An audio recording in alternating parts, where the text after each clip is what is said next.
realized that part of it was resentment that even when people could have helped me, they didn't. And so my resentment toward her really wasn't toward her at all. It was toward me and toward the people in my life.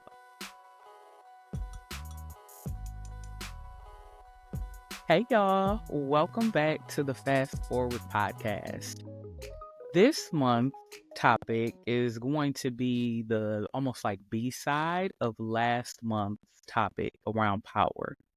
I wanted us to spend time speaking about influence because power and influence are intimately connected, but they are two very different concepts. And I thought just talking about influence by itself would leave some gaps because influence is significantly impacted by the amount of privilege we have or do not have. So this month's topic, which is actually going to take us to the end of the season, is privilege versus influence. Privilege in and of itself is not a bad thing. I think that we have all heard the phrase white privilege or religious privilege or gender privilege, but the reality is any of us could be either privileged or marginalized depending on the dimension of our identity that is the focus, and we'll get to that in a second. I want us to think of the concept of privilege as agnostic. So we do not have any value judgments on privilege in and of itself. We judge the way privilege is leveraged and who gets left out of the privilege conversation. I know that might be difficult to accept. I welcome feedback and opposing opinions in the comments, but that is important to me because, again, we often think of privilege as just a single concept that you are either privileged or not as a whole. But the reality is we all have these different parts that are at work. A lot of what I'm going to discuss is going to be a function of my book, Evolution to Equity, which is out for sale. The link is going to be in the description as well as on the page for the podcast. But I talk a lot about the way identity impacts the way we show up as leaders, as founders, because I think that understanding the way we experience privilege or marginalization is the beginning of the choices that we make. That being said, the first concept I want to kick us off with talking about this month is, what is privilege? And I'm going to read it straight from my book to make sure I catch all the good parts. So this is going to be on page 27 of the book, start of chapter 2. I say that privilege is the set of special concessions and entitlements we experience due to hegemony, which is known as one group's dominance over another. It is not only what we get to experience, but what we have the opportunity to avoid experiencing. So let's think about that for a second, because again, typically when we speak about privilege, we're talking about all the things that people get to do. So if I say that, oh, because you're privileged because you have a certain education level, you get a chance to have access to a number of jobs that other people don't get a chance to.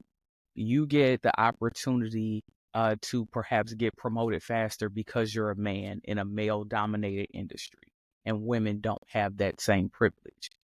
That is something that you get, and that's an entitlement. But it's also the concessions that we get or the things that we get to avoid. So, for example, as a dark-skinned person, it wasn't until very recently that I could go and find a Band-Aid in my skin tone. The assumption would be that when I go get a Band-Aid, it's going to be this big, huge, beige-colored thing that's going to scream at you, hey, this person has an injury. And because I'm not of a lighter skin tone or because I'm not fair skinned, I do not get the privilege of being able to say, okay, no, I have an injury, but I'm going to hide that so it won't be as obvious. If you are a fair skinned person, or even dare I say a white person, it probably doesn't even occur to you that that could be an issue. That's a concession.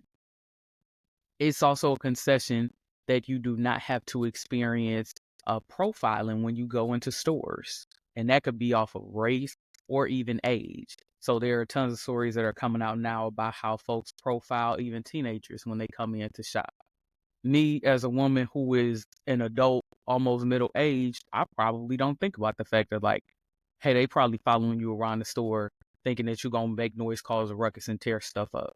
So again, I want us to think of it as the entitlements, the things that we get, and the concessions, the things that we can avoid experiencing that we wouldn't even think of as a possibility. That is an important starting point with the conversation around privilege, because if you are the type of person that is only focused on what you get and you see getting things as a zero sum game, you will never understand how to advocate for everyone. And so conversations around things like inclusion and equity would not make sense, because for someone else to get something means that you don't get it. And instead, the real possibility is, what if we just widen the field of opportunity? What if we just sized the pie up so that more people could get a piece, instead of you feeling like me getting a piece takes away the piece that you could have had?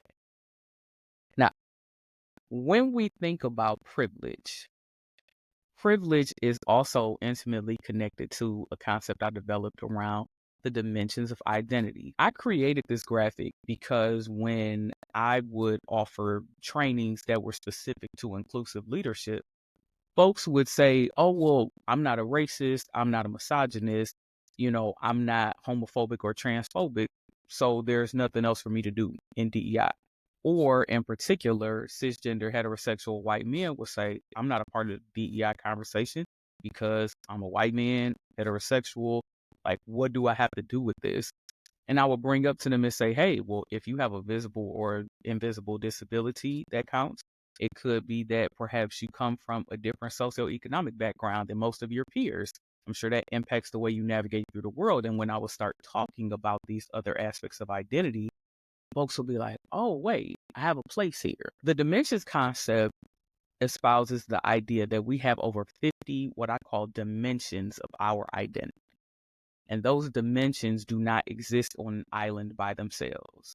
I have categories for them, which I call schema, but the categories are layered on top of one another. And that's a concept called intersectionality. I bring up the dimensions of identity because we experience all of those dimensions at the same time.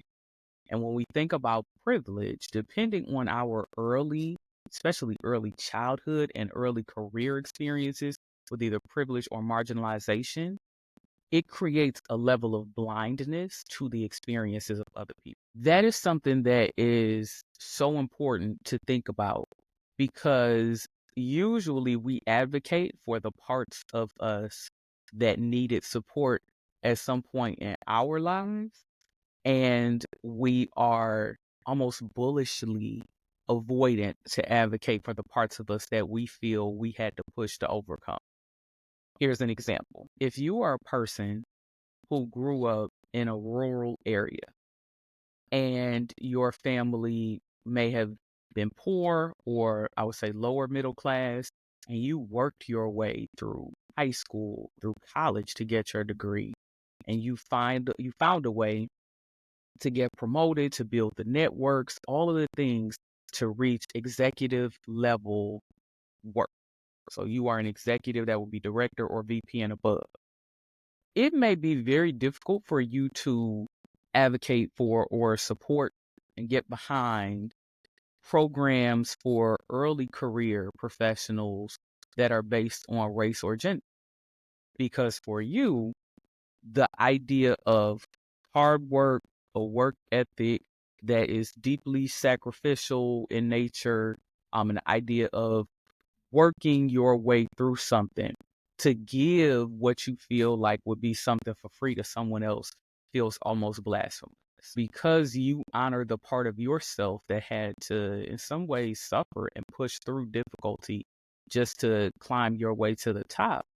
You don't want to give other people handouts because that is antithetical to your own value system. What I want to share is that we hold our values because of things that have happened in our lives.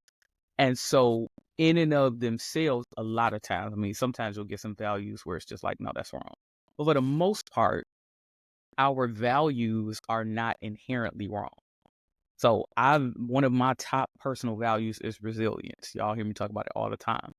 But I also know that I am resilient because I've went through some horrible things, and that if I had had any level of support at certain points of my life, I wouldn't have needed to be resilient.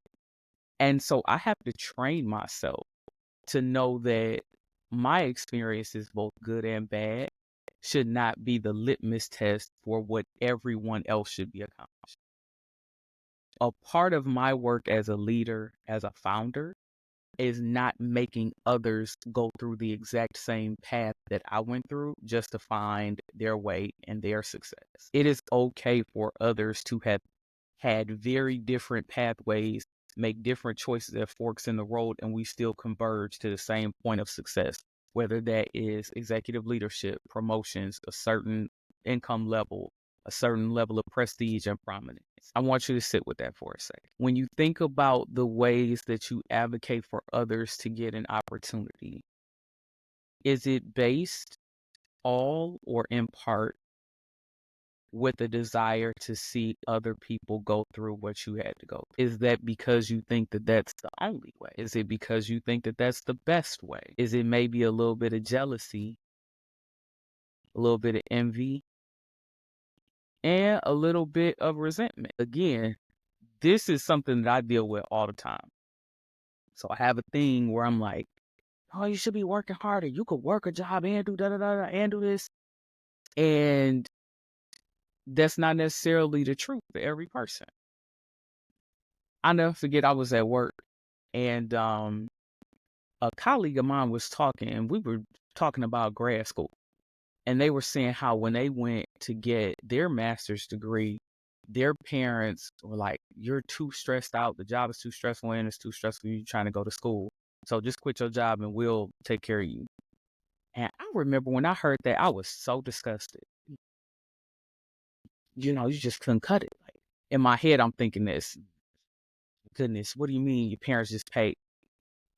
And it took me about a week because it wouldn't leave me alone. And whenever something won't leave me alone like that, I check my own self because I know that there's some nugget in there that I need to address. And I remember when it finally hit me and I broke down in tears and I realized that part of it was resentment that even when people could have helped me, they didn't. And I had to really struggle through grad school. So the degree I'm finishing now, this is my third graduate degree. And I've always worked full time the whole time I've been in grad school. The entire time, me holding out full-time jobs, relocating multiple things. And it was hard as beep, beep, beep. Like, I mean, there were times where I was having major breakdowns and went through some horrible things along the way. And no one ever even mentioned, hey, you know what? Even just take a semester off because I know you're going through that. We'll support you. Even when I asked for help and was like, yeah, if that.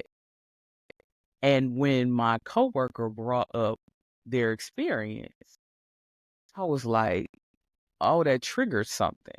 Not because it is inherently good for someone else to bankroll your life while you pursue education, and not because it is inherently good for you to have to fight your way and work your way and pay your way through. Neither one on its own is the right way. It's just two different ways. But it hit on something in me because I knew how much faster I probably could have finished, how much more safe I would have been psychologically to have had financial support.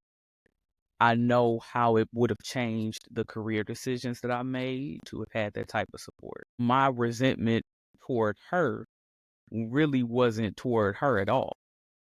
It was toward me and toward the people in my life. So with that being said, when you think about the things you hate about other people's journey, well, they get this for free. I'm not saying that they should get this. No, you should have. Is it really because you genuinely don't think that they should have that type of support? Or is it because you're resentful that you didn't get the support that you need and it would have made your journey easy? Okay, I'm going to leave that one alone. Let me know down in the comments what you think with that.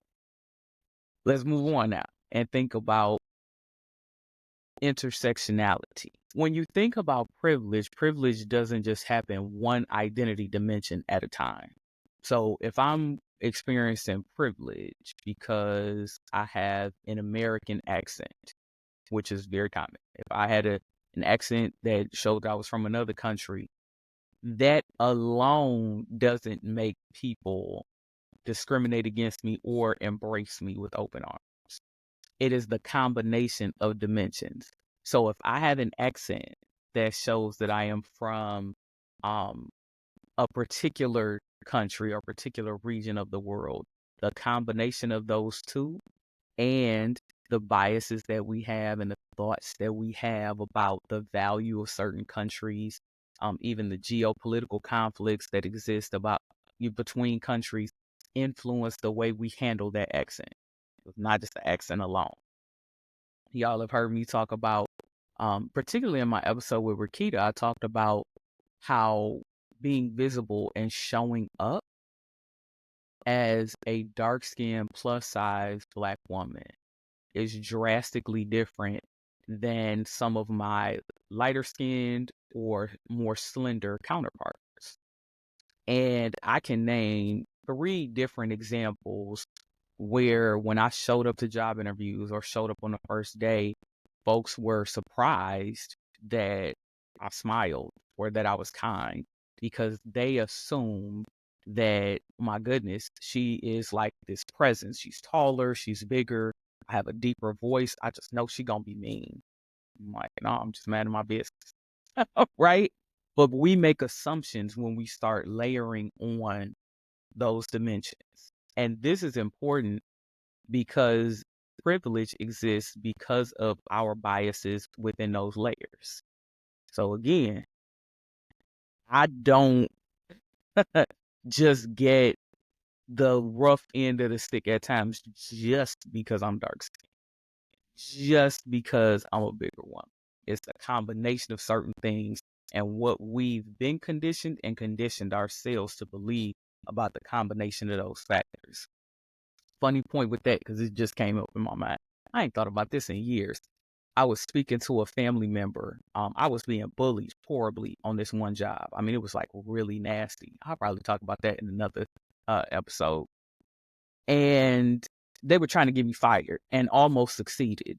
And I remember I was telling this family member about it, and they were like, well, go ask your boss to advocate for you. And I remember I was like, okay, but what should I say? Because that was the first time I'd ever even thought to go to a higher up to ask them to support me, even though this had happened on a couple of other jobs. My intuition told me that that wasn't the right choice anyway, and I should have followed it. But I was like, okay, I'm going to go talk to them. The person that I went to, they were like, oh no, I can't believe that they would ever do that. They're so nice. I've never seen them do anything like that. When I came back and told the family member what they said, they immediately attacked me. And they were like, yeah, well, how did you say it? Because, you big and you dark skinned. So it's like you have a threatening presence. Now, first of all, I was shocked because I didn't know this family member like that about me. And I'm like, hold on, you feel like I'm threatening? Like, when did I do that? But it also was shocking because the person or the people, right? Because it was 2 people. The people who were bullying me were not like, they were like more petite. Um, they actually, one of them was around the same complexion as me, but to other people, she played very demure, even though that was not her character at all. Very nasty.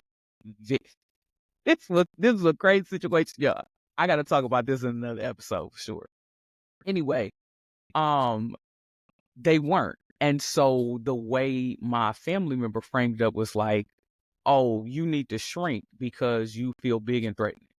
Now, I want to bring this up because it's a very important point to note. I get my complexion from my father's side of the family. My mother's side of the family in particular, like my line, meaning my grandmother and her children, are pretty much all like fairer skinned. Some of them have their skin tones have darkened over the years, like as they aged. But when I was a kid, like it was a wide gap between the darkest family member on my mom's side and me, like very wide, to the point that when I would go places with my grandmother, people wouldn't even believe that I was her grandchild. That's a whole other conversation about colorism. I bring this up because I was already carrying some internal feelings about being the odd person out. So then to find out that this family member felt that way about me anyway, it was like, what the heck? Like, okay, why would you think that? You know my character. I carried that with me for years. This idea of like, okay, well, you're threatening. And what I interpreted as just don't even bother advocating for yourself because people feel threatened by your presence. And it wasn't until I really started ramping up operations in my own business that I realized that I like the way that I present just naturally. There are ways that I show up and I'm jovial and I laugh and smile.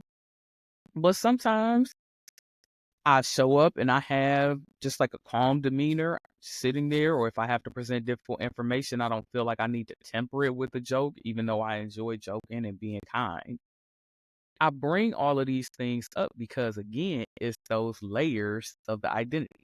So my body type plus my skin tone plus my voice pitch and tone, even down to hair texture, all of those things combined either reinforce or undermine biases that people already have about you.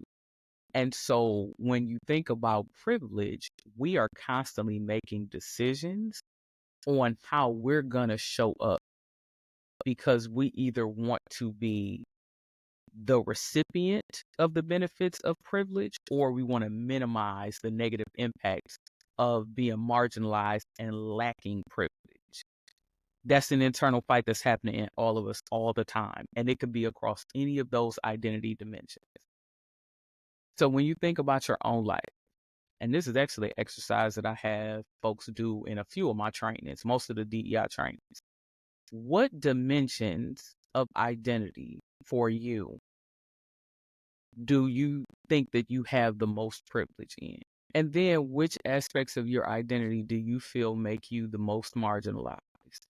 You feel, not what other people would think, you in your own lived experience. How does that impact the way you show up? Do you shrink certain parts of, do you modify or repurpose parts of yourself? What does that look like for you and why? What is the net impact on you? And here's what I mean by net impact. The benefits minus the costs. So if you got the promotion because you changed your voice pitch and cadence, but the result is that you don't feel connected to your peers, is that really a net win or is that a net loss? Let me know down in the comments. Again, we're talking about privilege. It's not just the entitlements or the things that you get, it's also the things that you get to avoid. And the conversation here with privilege is around the layers of our identity and how they impact the way we show up and the choices we make about how we show up.